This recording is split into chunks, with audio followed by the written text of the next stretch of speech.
Bonjour à tous, j'espère que vous allez bien, que, que la paix soit sur vous et sur vos maisons. En tout cas, je vous souhaite un bon week-end. Je vais vous faire un petit partage dans le livre de Jacques, un petit partage vraiment très court, qui sera dans le chapitre 3 du livre de Jacques à partir du verset 5 jusqu'au verset 10. Seigneur, je te remets cette parole entre tes mains. Je te remets chacun de nous, chacune de nos maisons, chacune de nos vies, nos épreuves, chacune de nos situations. Je te prie de vraiment bénir chacun de nous et nous garder dans ton amour, dans ta paix. Nous donner ta sagesse, ton humilité.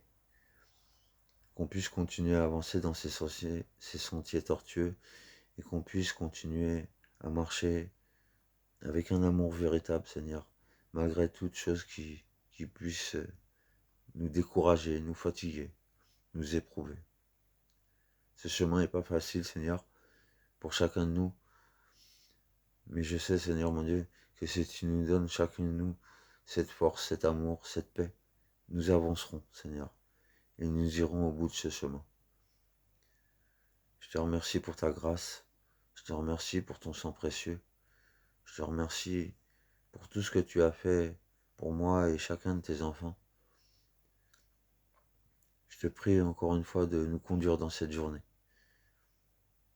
et de nous garder, Seigneur. Merci pour ta parole, ainsi soit-il. Je vais vous lire ça. De même, la langue est un petit membre, et elle se vante de grandes choses. Voyez comme un petit feu peut embraser une grande forêt. La langue est aussi un feu. C'est le monde de l'iniquité.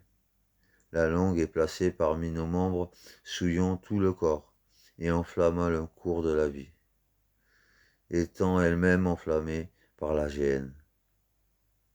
Toutes les espèces de bêtes, d'oiseaux, de reptiles, d'animaux marins sont domptées et ont été domptées par les hommes. Mais la langue, aucun homme ne peut la dompter. C'est un mal qu'on ne peut réprimer et est pleine de venin mortel.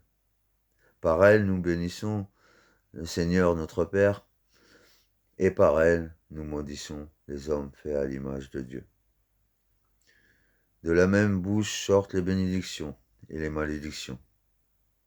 Il ne faut pas, mes frères, qu'il en soit ainsi. Je vous laisse avec cette parole, et je prie que chacun de vous puisse passer une très belle journée et méditer sur cette parole pour pouvoir avancer avec sagesse, humilité et amour. Que le Seigneur vous guide. Passez un très bon samedi.